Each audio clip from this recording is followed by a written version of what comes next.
राम राम, जय सिया राम। तो और भाई क्या खबर है? आप दिल्ली में बैठे हैं, भाजपा अध्यक्ष जो नए बनने वाले हैं उनके बारे में क्या चंडू खाने की कोई खबर? चंदू खाने में बहुत खबरें हैं। आप तो खुद उत्तर प्रदेश में बैठे हैं, आपके पास तो बहुत सारी खबरें होंगी। लेकिन दिल्ली में जो खबर चल रही है और जिसको लेकर मैंने और आपने एक वीडियो बनाया और जिसमें बताया कि आखिर योगी आदित्यनाथ ने मिस कर अपने मनमाफिक एक व्यक्ति की नियुक्ति की। वो कल खबर आप हमने और आपने की थी, उस पर वीडियो बनाया। कहा जा रहा है कि अब इसका रिवेंज, अब मुझे पता नहीं चंदू खाने की खबर कितनी सच है कितनी झूठ है, मैं इसको लेकर गारंटी नहीं देता। लेकिन इसको लेकर एक खबर ये है कि इसका रिवेंज ये होने जा रहा है कि एक स्टूल वाले डिप्टी सीएम है उत्तर प्रदेश में, स्टूल वाले डिप्टी सीएम है। तो स्टूल वाले जो डिप्टी सीएम है उनको बीजेपी का अध्यक्ष बनाया जा रहा है, सेंट्रल का, ताकि वो जातिगत समीकरण उत्तर प्रदेश में उसको बांटे, उसको बनाए, उसको ठीक करे। सबसे बड़ा नाम ये निकल रहा है और दूसरे नाम पर बाद में बात करेंगे। लेकिन केशव प्रसाद मौर्य जो सिराथू से लड़े, सिराथू से हार गए। और आप ये सोचिए कि केशव प्रसाद मौर्य वो हैं जो 2014 2017 में मिलती थे, उसके बाद का विधानसभा चुनाव वो हार गए। अमित शाह के इतने क्लोज हैं, इसीलिए अमित शाह ने वापस उनको डिप्टी सीएम बनवाया और एमएलसी बनवाया। यानी कि अमित शाह एक सुनार की दो लुहार की, एक सुनार की दो लुहार की, अब एक नई कविता समझिए कि अब अमित शाह भी स्वामी प्रसाद केशव प्रसाद मौर्य के बहाने कहीं ना कहीं योगी को बताना चाहते हैं या फिर योगी से सीधे अब दो दो हाथ करना चाहते हैं, क्योंकि कहीं ना कहीं होगा वही, यानी कि अध्यक्ष वही बनेगा जिसे अमित शाह चाहेंगे। जी। नहीं, पर मुझे एक बात समझ में नहीं आती श्रीकांत जी, हम्म। कि अमित शाह ये प्रॉक्सी कैंडिडेट से क्यों पार्टी चलाते हैं? खुद ही पार्टी का अध्यक्ष क्यों नहीं बन जाना चाहिए इनको? और वैसे वो बड़े प्रभावी अध्यक्ष रहे हैं पूर्व में, और पूर्व में भी ऐसे जो प्रेसिडेंट्स हैं, अटल अडवाणी जी जो हैं, दो दो बार पार्टी के प्रेसिडेंट रहे हैं। तो हम्म। अमित शाह जी को स्वयं पार्टी, भाई गृह मंत्री के साथ साथ पार्टी अध्यक्ष का कार्यभार भी संभालें, क्या दिक्कत है? देखिए, एक एक व्यक्ति एक पद की गरिमा होती है। बीजेपी भले इसे अब आंतरिक तौर पर माने ना माने, लेकिन बाह्य तौर पर इसे मानना पड़ेगा। एक व्यक्ति एक पद, यानी कि जो पार्टी का अध्यक्ष, आप समझिए पिछली बार ये साहब थे, ये वाले नड्डा साहब, पद नहीं मिला था, ये केवल पार्टी का काम देख रहे थे और पार्टी का काम तो अमित शाह ही देखते थे हर एक तरीके से देखा जाए। देखिए, अमित शाह से बेहतर बीजेपी का आज तक कोई अध्यक्ष नहीं हुआ, इसमें कोई दो राय नहीं है। अमित शाह जब बीजेपी के अध्यक्ष रहे तो उन्होंने लगातार चुनाव जीता के दिया है, जीत के दिया है, बेहतर चुनाव का परिणाम दिया और एक बेहतर फ्लेवर में अमित शाह निकल कर आए हैं और इसमें कोई दो राय नहीं है। लेकिन अमित शाह गृह मंत्री भी हो सकते हैं, चुनावी रणनीतिकार भी होते हैं। अभी 3 दिन पहले अमित शाह पंचकुला में थे, पंचकुला में वो मीटिंग कर रहे थे, बीजेपी की जीत की नींव रख रहे थे हरियाणा को लेकर। अब बड़ा सवाल ये है, और वो एक बार ये जो महाराष्ट्र के डिप्टी सीएम है फडणवीस, इनसे भी मीटिंग कर चुके। तो यानी कि सारा काम अगर अमित शाह ही करेंगे, संसद चल रही है, संसद कानून परिधि हर एक चीज को अगर अमित शाह ही करेंगे, तो ये वन मैन शो की तरह देखा जाएगा कि नरेंद्र मोदी पार्टी पर अपनी पकड़ बनाना चाहते हैं, इसीलिए किसी और को अध्यक्ष नहीं बनाना चाहते। दूसरी चीज, इसमें कोई दो राय नहीं है कि बीजेपी में कौन अध्यक्ष बनेगा, ये किसी को नहीं पता। मनोनयन होगा, इसमें कोई दो राय नहीं है कि मनोनयन होगा, यानी कि जिसको नरेंद्र मोदी और अमित शाह चाहेंगे वही बीजेपी का अध्यक्ष बनेगा। लेकिन वो ये नहीं कह सकता कांग्रेस की तरह कि ये व्यक्ति ही पार्टी का अध्यक्ष रहेगा। तो कुछ तरीके से मुझे लगता है कि बीजेपी का कांग्रेसीकरण हो रहा है, कांग्रेस की तरह वो काम कर रही है। और अमित शाह अध्यक्ष नहीं बनना चाहते, क्योंकि उनको पता है कि उनको बाकी भी काम कराना है। वो केवल टास्क दे सकते हैं, वो टास्क मैनेजर ढूंढ रहे हैं जो उनके टास्क को कंप्लीट कर पाए। और नड्डा साहब तो मुझे नहीं लगता कि कहीं टास्क कंप्लीट कर रहे हैं। जी। नहीं, पर केशव मौर्य तो संगठन के आदमी माने जाते हैं, संगठन में इनकी बहुत अच्छी हाँ। पकड़ है। विश्व हिंदू परिषद से आते हैं, संघ से आते हैं, संघ के स्कूल से निकले हुए छात्र हैं, बड़े होनहार छात्र रहे हैं और संगठन में इनको महारत हासिल है। तो केशव प्रसाद मौर्य, अच्छा, दूसरी बात है ओबीसी लीडर हैं और इस चुनाव में ऐसा माना गया है कि मौर्य कम्युनिटी जो है वो भाजपा से छिटकी है। तो ऐसे में तो मौर्य जी अगर राष्ट्रीय अध्यक्ष बनते हैं तो वो मौर्य कम्युनिटी जो है वो पूरे नॉर्थ इंडिया में इनकी बड़ी भारी संख्या है। तो ये इसको तो हम एक पॉजिटिव डेवलपमेंट के रूप में ले सकते हैं कि ये एक बहुत स्मार्ट नहीं मूव है जो बीजेपी ने चला है। तो उत्तर प्रदेश में इसको बाबा वर्सेस मौर्य जी को क्यों देखा जा रहा है? नहीं, वो भी आप ठीक कह रहे हैं, इसमें कोई दो राय नहीं, ये पॉजिटिव भी है। क्योंकि देखिए, दो सबसे बड़ी कम्युनिटी, देखिए आप 2024 का चुनाव देखेंगे या फिर इससे पहले उत्तर प्रदेश का चुनाव देखेंगे तो दो कम्युनिटी है जो टैक्टिक्स के हिसाब से वोटिंग करती है। एक यादव, दूसरा ये मौर्य समाज। अगर आप देखिए, पासी पासी भी इसमें आते हैं, और जो सब्जी का काम करते हैं वो लोग भी। तो आप समझिए कि इन लोगों ने बड़ी टैक्टिक्स तरीके से वोटिंग की, और स्वामी प्रसाद मौर्य, अब वो केशव प्रसाद मौर्य जो है वो एक बेहतर कास्ट कॉम्बिनेशन को सेट करते हैं। दूसरा महत्वपूर्ण ये है कि केशव प्रसाद मौर्य और खास तौर से, क्योंकि देखिए मुख्यमंत्री तो बनना चाहते थे, 2017 में बनना चाहते थे, उसके बनना चाहते थे। अब एक और चीज है, मुझे आप सही सही कीजिएगा अगर मैं गलत बताऊं, आप केशव प्रसाद मौर्य और योगी आदित्यनाथ को एक साथ एक मंच पर कब देखा है आप? शपथ ग्रहण के समय देखा होगा आपने, ठीक है। लेकिन एक, अच्छा, अगर वो बाबा का प्रोग्राम है और केशव प्रसाद मौर्य को जाना है तो वो जाएंगे नहीं, और केशव प्रसाद मौर्य की मिनिस्ट्री का प्रोग्राम है और योगी आदित्यनाथ को आना है तो योगी आदित्यनाथ नहीं जाएंगे। तो एक रस चल रही है, रसाकसी चल रही है। वो बात अलग है कि एक बार अखिलेश यादव विधानसभा में केशव प्रसाद मौर्य को गरिया रहे थे, तो पलटकर योगी आदित्यनाथ ने ही अखिलेश यादव को गरियाया और कहा कि अपने पिता जो अपनी बाप की इज्जत नहीं कर पाया वो किसी की और क्या इज्जत करेगा। ये योगी आदित्यनाथ ने कहा था जब केशव प्रसाद मौर्य को क्या अखिलेश यादव गरिया रहे थे। दूसरा चीज है, आप समझिए कि जातिगत समीकरण बीजेपी का साधना उतना जरूरी है जितना, जो आप समझिए कि मंत्रिमंडल ना देख पाए बल्कि वो पार्टी का संगठन देख पाए। संगठन का काम करना बहुत जरूरी है।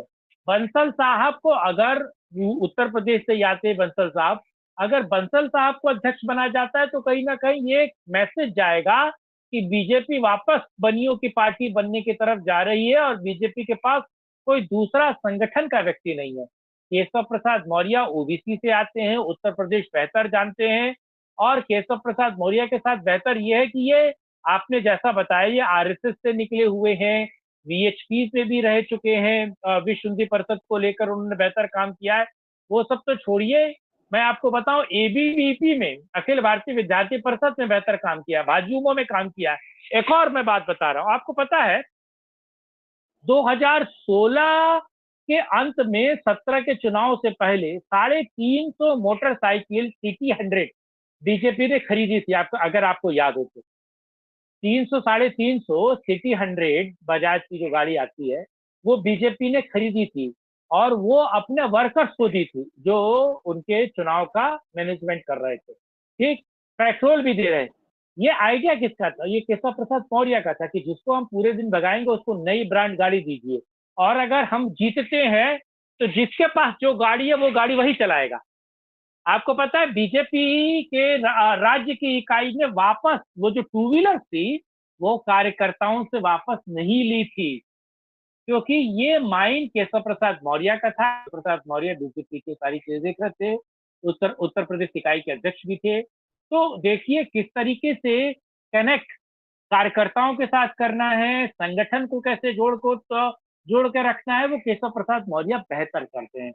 और केशव प्रसाद मौर्य को अगर आगे लाया जाता है तो योगी आदित्यनाथ भी इस बात को समझेंगे कि उनके एक टंटा कटा जो डिप्टी बार बार दिक्कत दे रहा था वो टंटा कटा। लेकिन समस्या ये होगी कि हरियाणा, महाराष्ट्र और छत्तीसगढ़ का चुनाव तो आप कोई दिक्कत नहीं, माफ कीजिएगा, झारखंड का कोई दिक्कत नहीं, लेकिन वापस जब आप 26 में उत्तर प्रदेश के चुनाव में आएंगे तो केशव प्रसाद मौर्य वर्सेस क्या वापस देखा जाएगा मतलब योगी आदित्यनाथ को? क्या योगी आदित्यनाथ वापस फाइट करेंगे, वापस बेहतर काम को लेकर काम करेंगे? लेकिन देखिए, आप कुछ भी कहिए, अमित शाह और योगी आदित्यनाथ को लेकर जो मीडिया खबरें बनाता है, जो चीजें पहुंचा रहा है, जो चीजें अलग अलग तरीके से पहुंच रही है, जा रही है, आ रही है, उसमें कहीं ना कहीं सच्चाई भी है, उसमें कहीं ना कहीं कुछ सच्चाई भी है। और वो सच्चाई इस तरीके से है, यानी कि जो सच की हम बात कर रहे थे योगी आदित्यनाथ को लेकर, और योगी आदित्यनाथ इसे बेहतर तरीके से समझते भी हैं। और अमित शाह वर्सेस योगी आदित्यनाथ को जो चैप्टर चल रहा था, मुझे लगता है कहीं ना कहीं इसके बाद कुछ वो कम आएगा और उत्तर प्रदेश को फ्री हैंड योगी आदित्यनाथ को छोड़ दिया जाएगा और सेंट्रल इकाई तो अपना काम करती है। जी, मुझे अच्छा, आपने बड़ा मजेदार ये किस्सा बताया कि केशव मौर्य जी का ये आइडिया था कि कार्यकर्ताओं के लिए मोटरसाइकिल खरीदी जाए और जीतने के बाद उन्हीं को दे दी जाए। सर एक बात बताइए, समाजवादी पार्टी का संटू जादव, भंटू जादव जो कार्यकर्ता होता है वो फॉर्च्यूनर पे चलता है सर। वो मोटरसाइकिल से जब जैसे ही अखिलेश भैया की सरकार आती है तो वो इतना लूट लाट के एकदम उसका पेट भर जाता है कि वो लिनेन का क्या नाम शर्ट सिलवा के एकदम नाइकी का जूता, लिनेन का शर्ट पहन के फिर वो साइकिल का झंडा लगा के फॉर्च्यूनर पे घूमता है। भाजपा अभी मोटरसाइकिल तक, वो भी CD 100। अरे सर बुलेट खरीदवाइए सर। आप एक काम करिए, आप ये 17 में 2017 में 15-20 साल से बीजेपी बाहर थी ना सत्ता से, उत्तर प्रदेश के सत्ता। अच्छा, तो 2017 में CD 100 आई। अब केशव प्रसाद मौर्य बुलेट न दिला दे, अगर आप कह रहे हैं तो क्या पता बुलेट की बात चले। सर आपकी तो भाजपा हाईकमांड में बहुत ऊपर तक पहुंच है। मेरा एक संदेश पहुंचा दे कि बाबा काहे गरिया रहे हैं आप मुझे? हाँ बोलिए। बाबा रामदास ने सजेशन दिया है कि अब की बार जो है 650 सर सुपर मीटियोर करके एक बाइक आया है बुलेट का, रॉयल एनफील्ड का सुपर मीटियोर, 650 सीसी का बाइक है। 350 बाइक, 400 बाइक निकलवाइए सर और भाजपा कार्यकर्ताओं को दीजिए। एक आप और एक हमको भी मिलना चाहिए। चलिए, तो अच्छा एक आखिरी खबर पे जरा एक टिप्पणी कर दीजिए तो आज का प्रोग्राम समाप्त किया जाए। आज मैंने सुना है संसद में बहुत गरजे हैं हमारे राहुल भैया कि हिंदू तो मंदिर में लड़कियां छेड़ता है, हिंदू ऐसा करता है। जरा वो क्या हुआ बताएगी जरा? मैं तो दिन में सो गया था, मुझे पता नहीं चला। देखिए, मुझे लगता है राहुल गांधी अनपढ़ है। जिस एनजीओ ने कुछ चिट्ठी लिख कर उनको दे दी, वो चिट्ठी भी गलत पढ़ गए। उन्होंने कहा कि भगवान शिव की जो मुद्रा है, ये वाली मुद्रा आशीष की मुद्रा होती है, ठीक है, इसे अमोघ मुद्रा कहते हैं।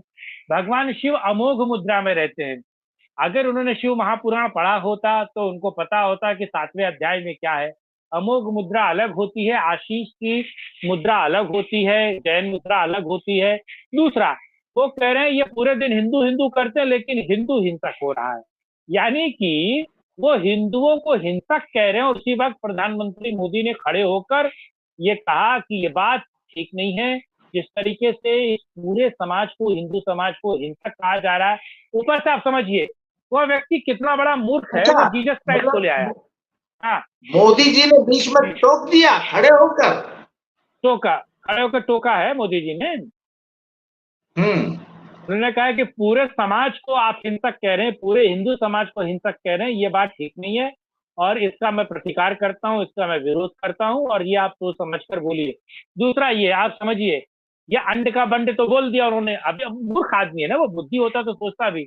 वो कह रहा है ईसा मसीह का भी हाथ ऐसा है। ईसा मसीह कहते हैं, देखिए क्रिश्चियनिटी को सुपर कर रहा है वो कह रहा है कि ईसा मसीह कहते हैं कि एक तमाचा खा लो तो दूसरा गाल दे दो। ये ईसा मसीह ने तो नहीं कहा था, लेकिन ये ईसा मसीह के नाम से जैसे फर्जी गालिब होते हैं ना, आपको पता होगा ना, बहुत सारे कि दिल करता है तोड़ दूं आसमान को पर क्या करूं गालिब दिल में मानता नहीं।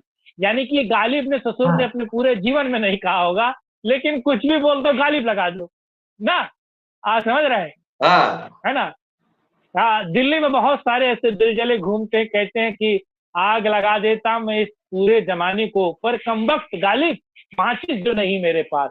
तो साला तुम हर चीज में गालिब को घुसा देते हो, हर तो ये हर हाँ चीज में ईसा मसीह को घुसा देता है ये व्यक्ति।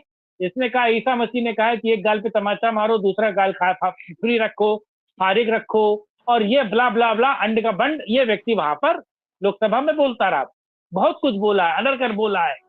कल परसों लोकसभा और राज्यसभा में जब नरेंद्र मोदी के, तो बहुत सारी चीजें क्लियर होंगी, बहुत सारी चीजें निकलेंगी। और इस बात का अमित शाह ने भी विरोध किया, ये हिंदुओं को हिंसक कहना।